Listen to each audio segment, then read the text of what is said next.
Antes de falar sobre um assunto principal que me traz aqui diante de vocês, esse assunto principal refere-se à reportagem explosiva, inacreditável, do jornal inglês The Financial Times a respeito da interferência do governo dos Estados Unidos nas eleições do ano passado em favor de Lula da Silva e contra o presidente Bolsonaro.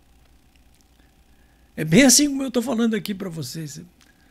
A mídia tradicional, de um modo geral, pelo menos passadas as 24 horas aqui, está ignorando essa reportagem, né?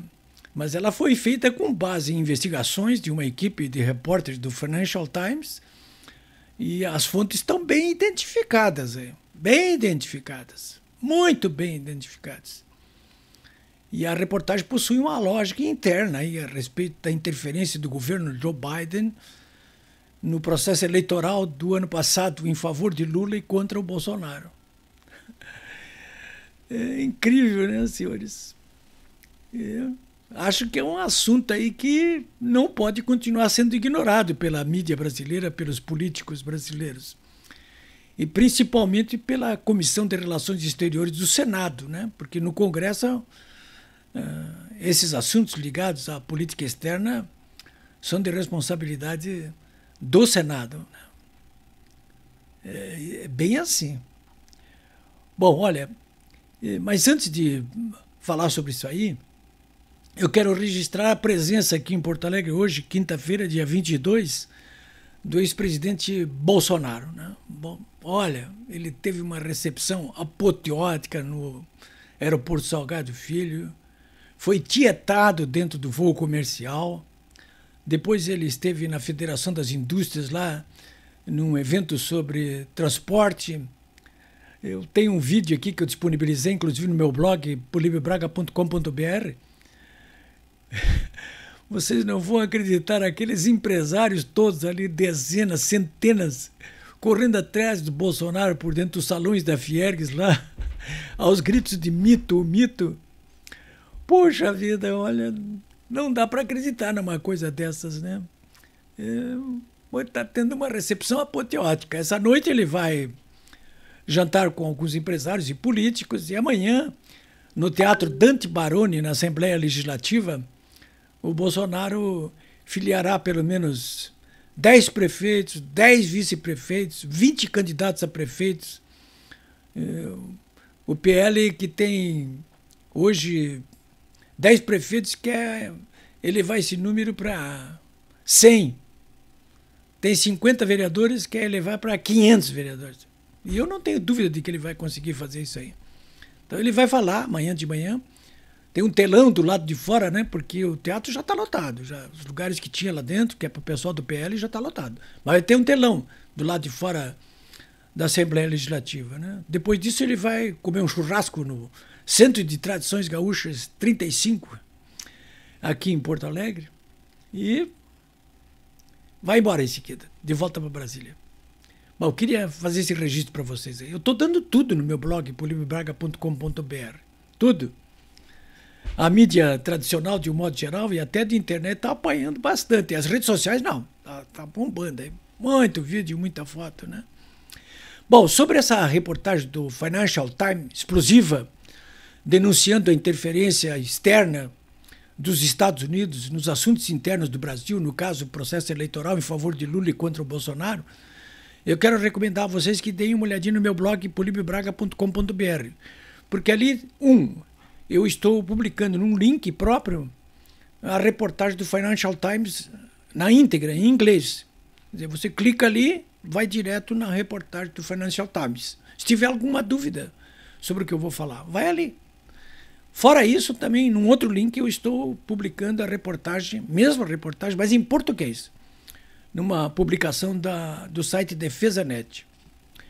Bom, olha, senhores, a mídia e os políticos brasileiros, como eu já disse agora há pouco, parecem continuar ignorando solenemente as denúncias pormenorizadas feitas pelo jornal inglês Financial Times, segundo as quais o governo dos Estados Unidos, do Joe Biden, interferiram de maneira criminosa nas eleições presidenciais brasileiras do ano passado, tudo para beneficiar a candidatura lulopetista de Lula da Silva.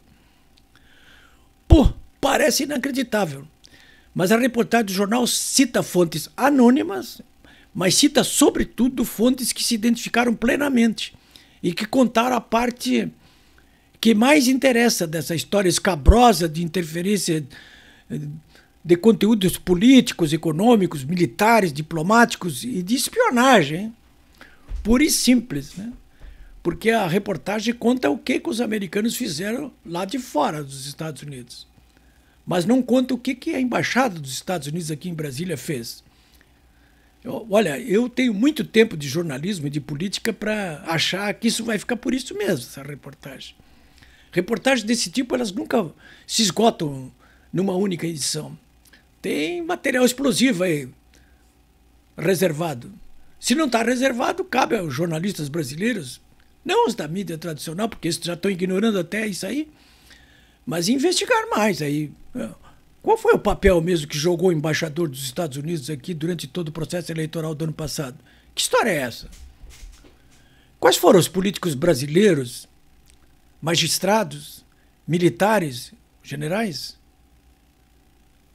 que foram, e empresários, que foram conversados pelo governo Biden? Porque é o que diz que ele diz isso aí, a reportagem, né? Cita nomes, inclusive.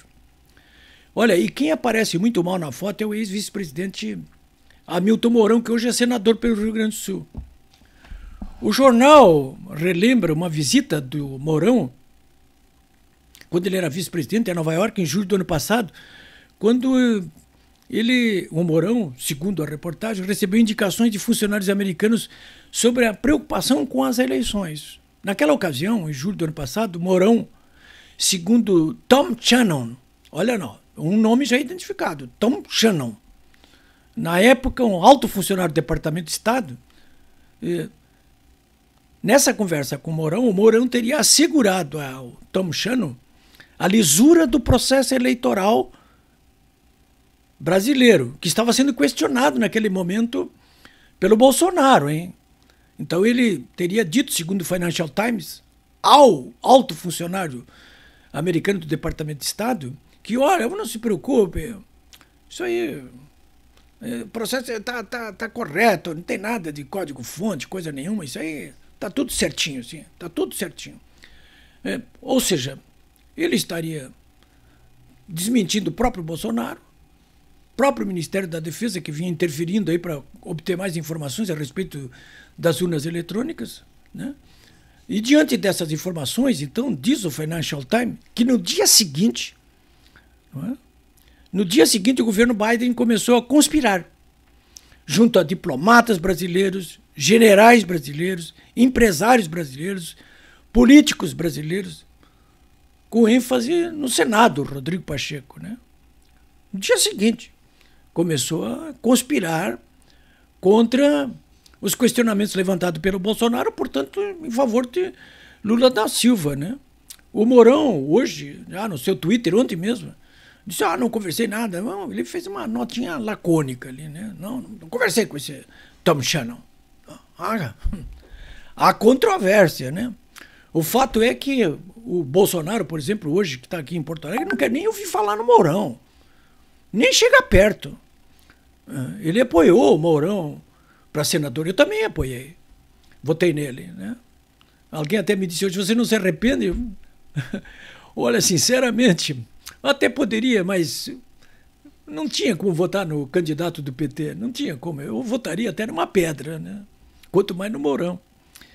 Olha, senhores, o Financial Times relata que conversou com, 6 ex-funcionários, altos funcionários, antigos e atuais dos Estados Unidos, do governo, que se envolveram naquilo que ele chama dos esforços, abre aspas, com várias figuras institucionais brasileiras importantes, com várias, entre aspas, hein? Eles falaram, o Financial estava conversando com 6, hein? Altos funcionários, graduados do governo Biden. E eles revelaram que conversaram com várias figuras institucionais brasileiras importantes. Leia-se, pode traduzir aí. Leia-se o que aí? Generais do alto comando, os comandantes de regiões, generais, né? Almirantes, brigadeiros, diplomatas do Itamaraty, parlamentares do Senado, da Câmara dos Deputados, dirigentes partidários, donos de jornais, de rádio, televisão, da mídia tradicional, empresários da Fiesp de São Paulo.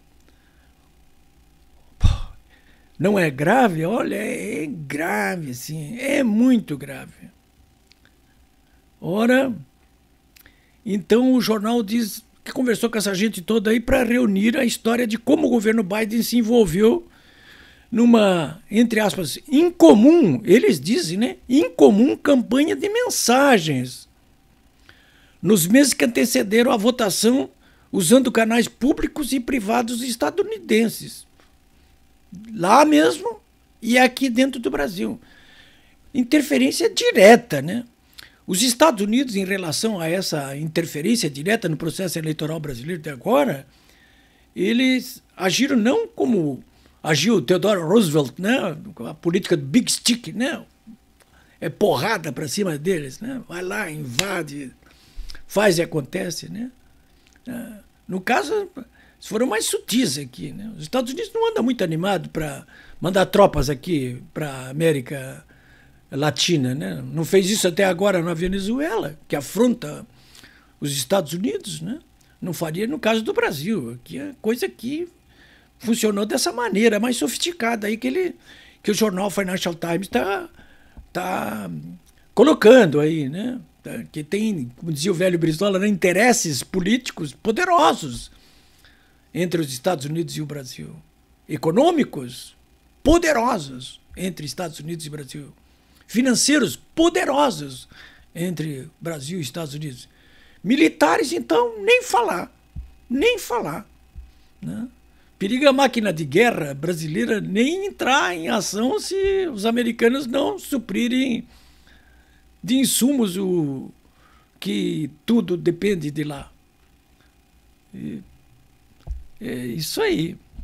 Bom, essa reportagem, né, ela detalha passo a passo a investida americana em querer ajudar, entre aspas, o Brasil a ter eleições limpas, como eles acham que devia ser e como foi. E que tudo começou com a visita do Conselheiro de Segurança Nacional Jack Sullivan a Brasília em 2021. Diz o jornal, Sullivan e a equipe que o acompanhou saíram pensando que Bolsonaro era totalmente capaz de tentar manipular os resultados das eleições ou negá-las, como fez Donald Trump. Portanto, diz o jornal, pensou-se muito em como os Estados Unidos poderiam apoiar o processo eleitoral, apoiar a candidatura oposicionista de Lula sem parecer interferir, mas interferindo. E foi assim que começou, disse Tom Shannon, esse que conversou com o Bolsonaro, disse para o Financial Times, né? Ele é citado em vários momentos do texto, né? O jornal também cita a visita aqui do chefe de Estado, do chefe de defesa dos Estados Unidos, Lloyd Austin, numa reunião regional de ministros da Defesa em Brasília. E Austin e outros oficiais militares americanos, eles deixaram explícito ali para os militares brasileiros, para os generais, as consequências que adviriam de apoiar qualquer ação inconstitucional como um golpe, ou algo parecido como um golpe. Depois de mencionar diversas ações, o artigo descreve como foram os primeiro e segundo turno no Brasil e a recepção do resultado pelo Bolsonaro, até chegar às invasões do dia 8. Nesta parte, é destacado que o presidente Biden, quando viu o que aconteceu no dia 8, parou com tudo que estava fazendo e ligou de imediato para o Lula da Silva, para apoiá-lo, lançando em seguida uma declaração conjunta com o México e o Canadá, inédita, de apoio ao Brasil. Com os manifestantes presos, diz o jornal, os militares sob controle de Lula no poder, a democracia brasileira parece ter sobrevivido à ameaça potencial, diz a mídia. Para o governo Biden, Lula, agora, já estamos falando hoje, né? Agora o Biden e o pessoal dele tá se queixando ali, porque o Lula está se mostrando pouco reconhecido em relação à campanha dos Estados Unidos para proteger a sua investidura. E diz que as relações com o Brasil até melhoraram depois de Bolsonaro, mas ainda há atritos com o novo governo.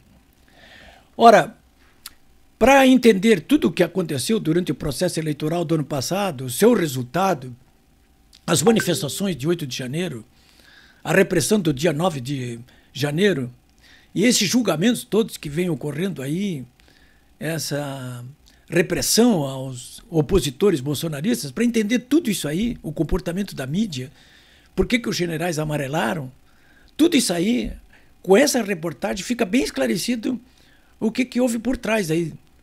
Inclusive até um comportamento corajoso, entre aspas, né, de magistrados como o próprio Alexandre de Moraes. Dá para entender melhor o que está realmente acontecendo, né? O fato é que, do ponto de vista político e inclusive institucional, há uma camada aí obscura ainda a ser desvendada, que pode ser desvendada inclusive pela CPMI do dia 8 de janeiro, que agora tem mais elementos probatórios, explosivos aí, para mostrar quem é que realmente tentou dar um golpe ou conseguiu dar um golpe e quem é que não tentou dar e por isso não deu golpe nenhum. Tem mais história aí. Vai correr muita água por baixo dessa ponte. De qualquer maneira, nós estamos aí diante de um episódio insólito das relações entre os Estados Unidos e o Brasil aí.